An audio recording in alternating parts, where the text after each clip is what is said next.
لا حول ولا قوة إلا بالله العلي العظيم. أعوذ بالله من الشيطان الرجيم.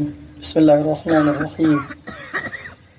يا أيها الرسول لا يحزنك الذين يسارعون في الكفر من الذين قالوا آمنا بأفواههم ولم تؤمن قلوبهم أولئك الذين لم يرد الله أن يطهر قلوبهم لهم في الدنيا خزي ولهم في الآخرة عذاب عظيم. حضرات السلام علیکم.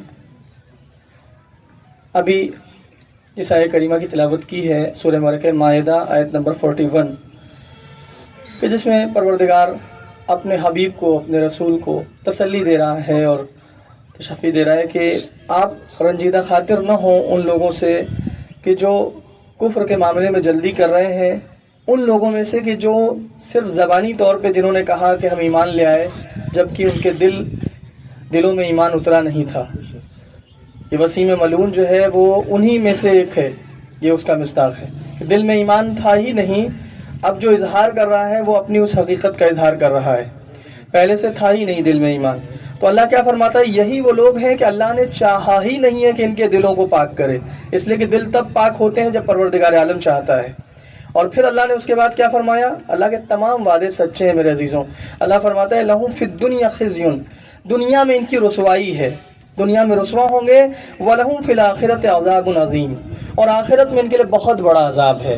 تو یہ دنیا میں بھی خوار و ذلیل اور رسوا ہوں گے ایسے لوگ، اور آخرت میں جو عذاب اللہ نے ان کے لیے رکھا ہے وہ تو ہے ہی ان کا مقدر. تو بہرحال مجھے بہت کم وقت دیا گیا ہے، اس میں مجھے چند باتیں بس جلدی کہنا ہے، چونکہ وقت بہت ہی کم ہے اور بہت محدود ہے. چند باتیں پوائنٹس کی صورت میں اپنے مسلمان بھائیوں کی خدمت میں عرض کرنا ہے. کچھ ایک آدھ باتیں جو میں نے ابھی اپنے جلسے میں بھی کہی تھی وہ یہاں پر بھی پھر سے کہہ رہا ہوں، اور کچھ باتیں وہ ہیں جو اس سے ہٹ کے ہیں.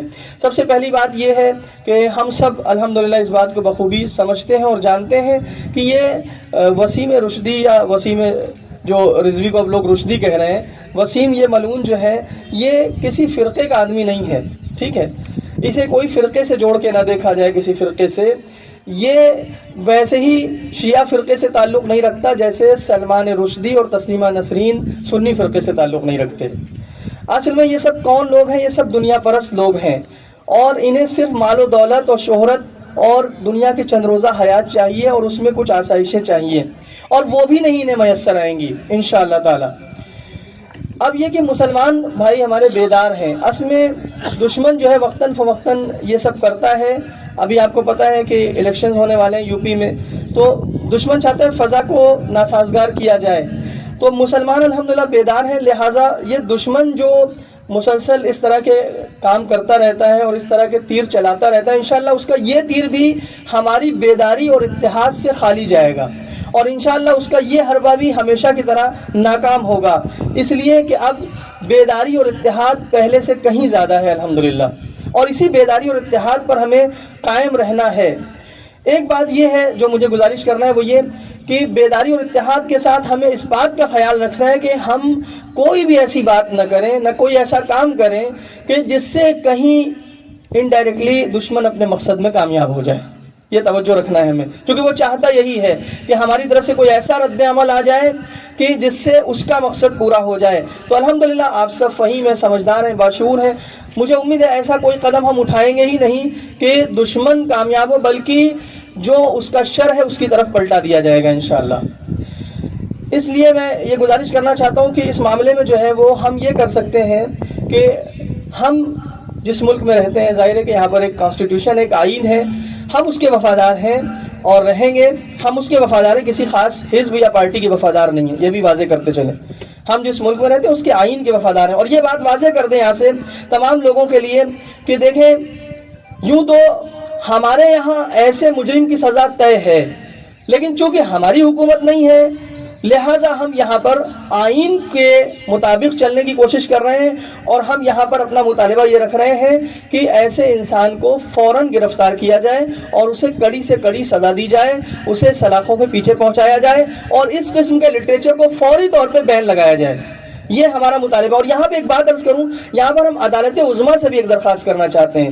وہ عدالت عظمیٰ، وہ سپریم کورٹ ہمارا جس کا ہم احترام کرتے ہیں، اس نے ایک خاص معاملے میں صرف اشارہ کر کے گزر جاؤں گا، ایک خاص معاملے میں اس نے جب فیصلہ دیا تو آخر کار یہ کہا کہ تمام شواہد اور ثبوت ایک طرف لیکن بہرحال ایک اکثریت ہے جس کے مذہبی جذبات ہیں، جس کی وجہ سے ہمیں یہ فیصلہ دینا پڑ رہا ہے، اور ہم نے بہرحال اس پر خاموشی اختیار کی کہ ٹھیک ہے مذہبی جذبات کا معاملہ ہے۔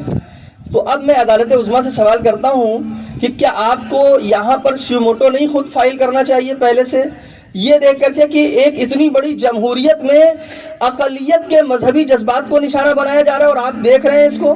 آپ کو چاہیے کہ آپ خود اس معاملے میں کوئی اقدام کریں۔ ہم وہاں پر خاموش تھے، کیوں؟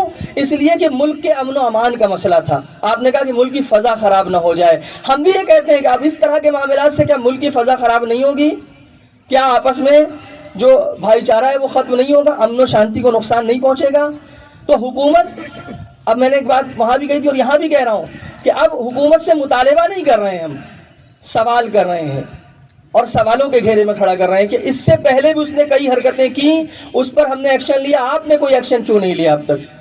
ہم کیا سمجھیں کہ آپ کی نیت صاف نہیں ہے یا آپ کا سپورٹ حاصل ہے؟ بالکل کلیئر میں عرض کر رہا ہوں، چاہیے کہ آپ فوراً اس کو ایسے خبیث انسان کو جیل میں پہنچائیں تاکہ ہم یہ مطمئن ہوں کہ آپ واقعی چاہتے ہیں کہ ملک میں امن و امان قائم رہے۔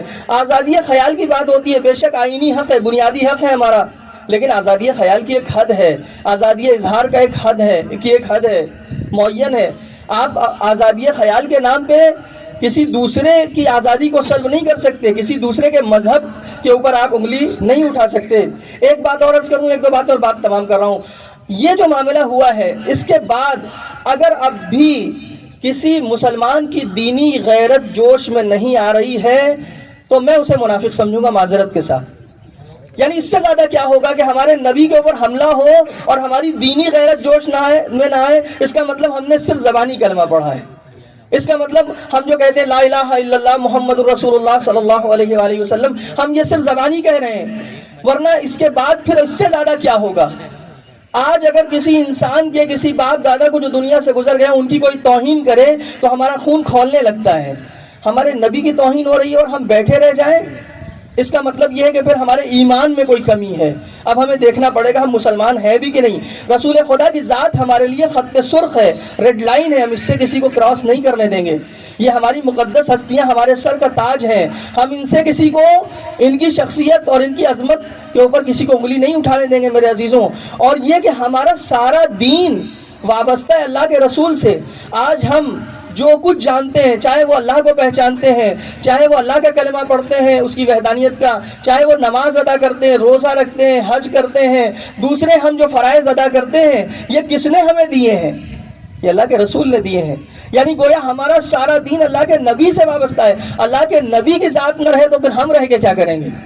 ہماری کیا بساط ہے میرے عزیزوں؟ اس لیے دشمن ہماری بنیاد پر حملہ کر رہا ہے، اسے بھی پتا ہے کہ اللہ کے نبی ان کی بنیاد ہے، ان کے دین کی، اس پر حملہ کرو۔ تو جب وہ ہماری بنیاد پہ حملہ کر رہا ہے تو اگر ہماری بنیاد پہ کوئی حملہ کرنے لگے تو ہم فوراً کھڑے ہو جائیں اور اپنی بنیاد کی حفاظت کریں۔ آخری بات، لوگ پوچھتے ہیں اس طرح کے جلسوں کا فائدہ کیا ہوگا؟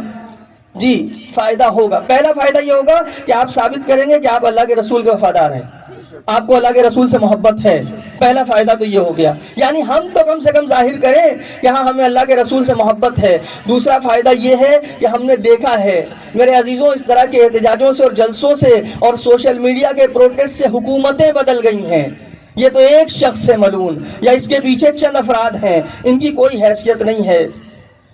اب اس کے بعد ہماری ذمہ داری یہ ہے کہ مسلمان ممالک جو ہیں ان کے حکام اور ان کی عوام کو بھی اپنے ساتھ جوڑیں، ان کو بھی بیدار کریں۔ سوشل میڈیا ایک اچھا ذریعہ، نوجوانوں سے عرض کر رہا ہوں، ٹویٹر پہ آپ ٹیگ کریں، یہاں کے جو سپریم کورٹ کے ہائر اتھارٹیز ہیں، چیف جسٹس ہیں، ان کو آپ ٹیگ کریں، پی ایم او آفس سے لے کر کے سب کو ٹیگ کریں اور اس مسئلے کو آپ اٹھائیں اور اسی طرح اس مسئلے کو انٹرنیشنل ایشو بنائیں۔ دوسرے جو مسلمان ممالک ہیں اور ان کے جو حکام اور عوام ہیں ان کو بھی اپنے ساتھ جوڑیں، ان کو بتائیں کہ ہمارے ہاں یہ ہو رہا ہے، تاکہ جب وہ آئیں گے اور ہمارے ساتھ جڑیں گے تو یقیناً ایک دباؤ بنے گا، ایک پریشر بنے گا اور انشاءاللہ پھر کوئی نہ کوئی سخت ایکشن لیا جائے گا۔ آخری بات اور بات تمام، یہ جو وسیم ملعون اس خبیث نے جو کام کیا ہے یہ درس عبرت بھی ہے بہت سارے لوگوں کے لیے، وہ لوگ جو خدا کا مال حرام طریقے سے کھا رہے ہیں، معذرت یہ بات بھی ہے، درس عبرت ہے۔ یعنی ایک منزل وہ آ سکتی ہے کہ پھر اتنا شکم مال حرام سے بھر جائے کہ پھر انسان خدا کے مقابلے میں کھڑا ہو جائے، پھر رسول کے مقابلے میں کھڑا ہو جائے۔ وہی خدا و رسول جن کے نام پہ ہم کچھ املاک کی حفاظت کے ذمہ دار بنتے ہیں. کہیں ایسا نہ ہو جائے کہ ایک دن وہ آئے کہ ہم ہی خود اس میں اتنی خرد برد کریں اور اس کو اس طرح سے غیر قانونی طریقے سے ہم اس کو فروخت کریں اور مال حرام سے اپنا شکم پر کریں کہ ایک دن ہم ہی پھر اللہ و رسول کا انکار کر بیٹھے. یہ درس عبرت ہے.